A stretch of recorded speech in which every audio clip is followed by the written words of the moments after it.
1 Corinthians chapter 3, beginning at verse 10. What is your understanding? Who is being discussed contextually in this passage? Starting at verse... Well, just in 1 Corinthians chapter 3 in general. For example, when it says, let a man be, verse 10, but let each one look to how he builds upon it. Who is being discussed here? Is this all saints? Is this Christian leaders? Is this only who are those? Is it not saints, but those who have to go to purgatory before they become saints? How do you understand it? Well, Paul is talking about himself as the architect who laid the foundation, correct? Mm-hmm. And the process of the planting of the gospel being done by various people. Mm-hmm. So specifically, the context then is referring to people who are involved in building the church. Let them be careful how they build upon the foundation I've laid. We would agree with that. Okay. Then when he goes on to talk about this building upon the foundation with gold, silver, precious stones, wood, hay, and stubble, what do you understand those words to refer to, please? Well, he's referring, notice he changes the pronoun at that point to you, which is to say the cooperation of the believer in the work of the construction of the edifice. Actually, he uses the indefinite there, but if anyone builds, verse 12, tes is used there. So what do these things refer to then? The gold, silver, precious stones, wood, hay, stubble. What are those? One's individual gifts, talents, etc., or the lack thereof, the non-use of these things, so that if I have a talent that's gold and instead I don't use it, is that perhaps straw being introduced into the edifice?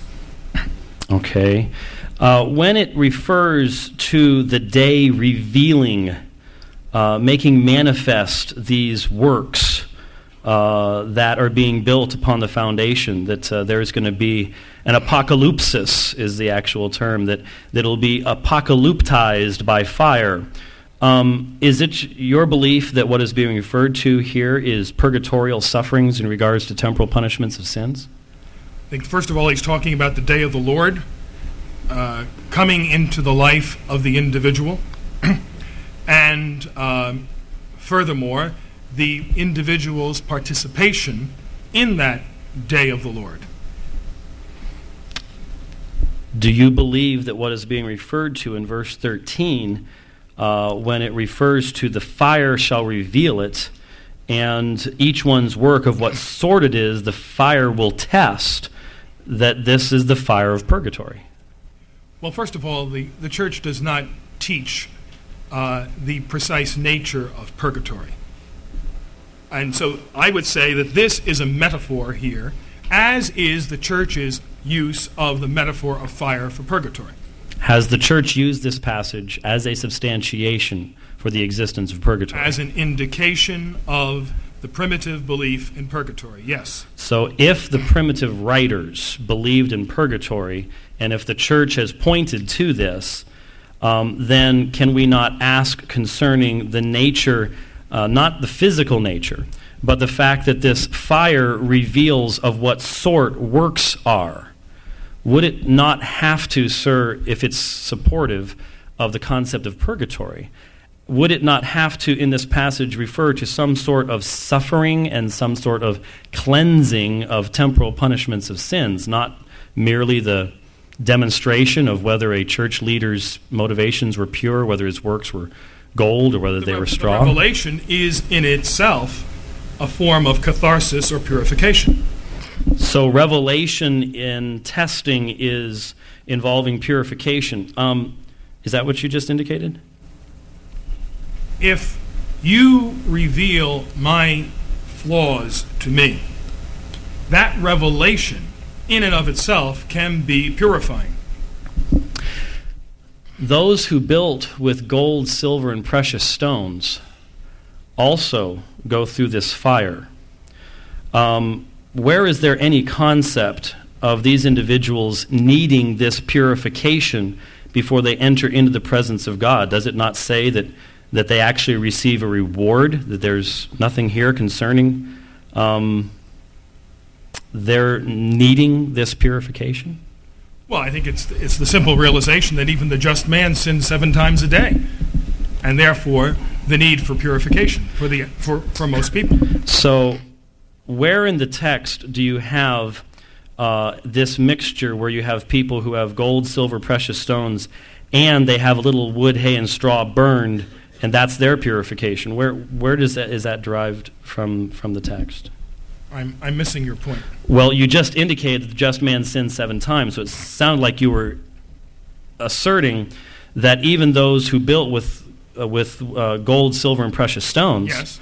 That they themselves are undergoing some sort of purification here. The only thing the text says is they receive a reward, and the others do not. What is their reward? What rewards are given in purgatory? Heaven. But they both get heaven. So the one gets something the other doesn't get in this text. What is it? Where does it say the other doesn't get anything? Verse 15, but if a certain one's works are consumed, he shall suffer loss, yet he himself shall be saved, yet so as by fire. He doesn't receive a misthos. He does not receive a reward. So if the reward's heaven, then this can't be purgatory, because this ends up in hell.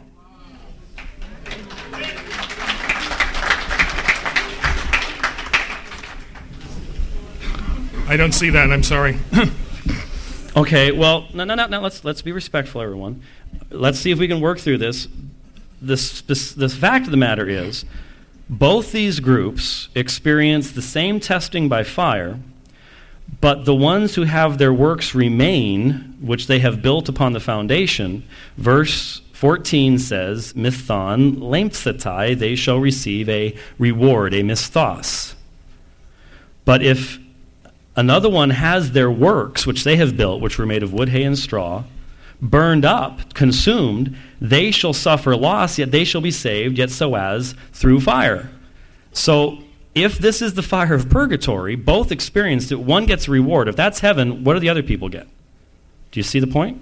You're saying the ones whose works are burnt up get the reward. No, they don't get any reward. That's what it says. They suffer loss. Zemiao means to suffer a loss of something. If it is burnt down, he will be the loser, and though he has saved himself, it will be as if one who has gone through fire.